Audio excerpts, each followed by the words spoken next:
The last episode of our three-part Chris Paul series will feature his ball screen scoring. Now remember, this is from updated to games 1 and 2 of the NBA Finals, so this will not include game 3. Okay, so your first progression in any ball screen is, of course, to reject the coverage going this way. Now, your next progression, once you turn the corner, is do I have the ability to shoot?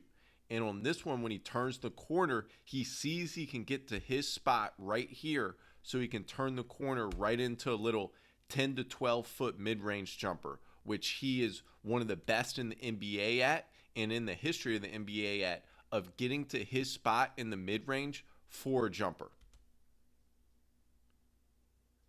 That's an excellent example. So he turns the corner. When he turns the corner and he's going through his progression, it's, can I shoot? Yes, because the drop defender is a couple yards off of me. I have the ability to turn the corner and go right into my shot. Here we have a middle ball screen. Uses it. Now he's going to get to a spot right at the right elbow because he has the ability to turn the corner right into his jumper. Because you can see DeMarcus Cousins is dropped back, which is allowing the opportunity to turn the corner and shoot it. When you turn the corner, if you have the ability to shoot, if you can get to your spot to shoot, that is your second progression. Can I shoot?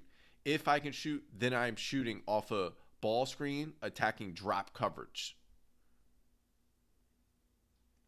And you can see he's gotten really good at this, is turning the corner and always getting into his spot with his feet set, either with a little mini fade, or he can shoot the leaner like you just saw, or he can get right to a spot for a dribble pull-up on balance. But he's always, hips are at the rim, shoulders at the rim. He might fade a little bit, but he has shot it so many times in the unseen hours of workouts that it's become second nature to him to get right to a spot into a dribble pull-up in the mid-range. Now his next progression, if he is not going to shoot it right here or is not comfortable shooting it right here, he's then going to tight wrap it. So he's going to get back middle or going back a lot of the time to his right hand, and he'll shuffle or bump off right into his mid-range pull-up off the tight wrap. So you can see right here, he's going to use his left hand to reach across to his right. And now he can get to his spot at that right elbow for a jumper. He's going to tight wrap. You can see he's getting it back to his right hand for a little mini fade. But watch on this fade like I was talking about earlier. So when he fades, he's still on balance. Watch his hips. His hips are facing the rim. His shoulders are at the rim. He has great arc on this shot to get it right over the big with the contest. He's going to tight wrap it right here into his spot at the nail for a jumper. A lot of these shots are uncontested, and you're giving this up in drop coverage. This is one of the counters to it, or a solution to against drop coverage, is turning the corner into a mid-range jumper, or tight wrapping to a mid-range jumper, or in and out jumper, or a bump off shuffle away jumper. But this is one of the solutions to it. And if you have the ability to make this at a high percentage like Chris Paul does, then it's a really tough shot to stop. Once again, you've seen this countless times of this whole film edit. He's going to use the screen. He's going to reach over top, crossover right here, get it back to his right hand, and then he's shuffling right into his little mini fadeaway. Uses it, tight wraps, fade away with his hip square right at the rim. Right hand, now he's going to get it to his left hand right to the nail for a little fadeaway jumper. Just countless times. He loves this move too, especially live ball when he has a switch.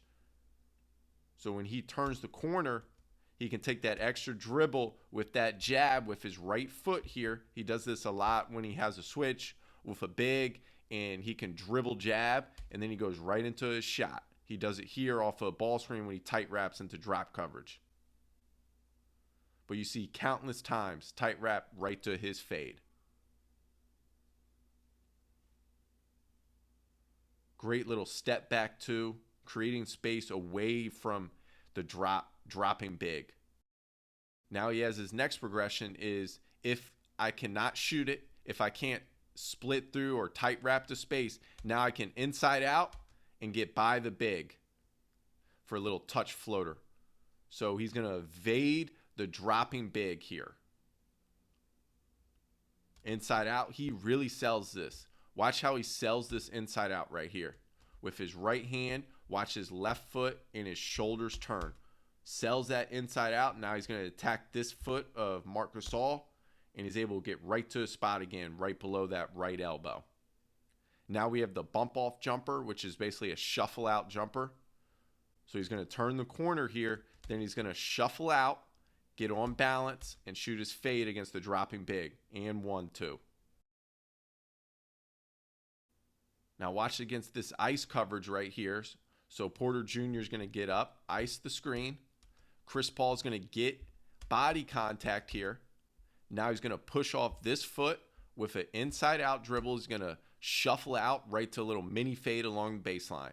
Great bump off. Textbook example. Now he's going to use the screen. So he's getting to his elbow. He's going to bump off right here. He's going to take one extra dribble to get his balance. And then the mini fadeaway. Watch how his elbow gets through his eyebrow for great arc. Great drop angle right here. And that's a basket. You can tell from episode 3 of the different mid-range shots he has. He has a turn the corner jumper. He has a tight wrap jumper. He has the inside out to a little floater or jumper. And then he has a bump off or a shuffle out jumper to get to his mid-range.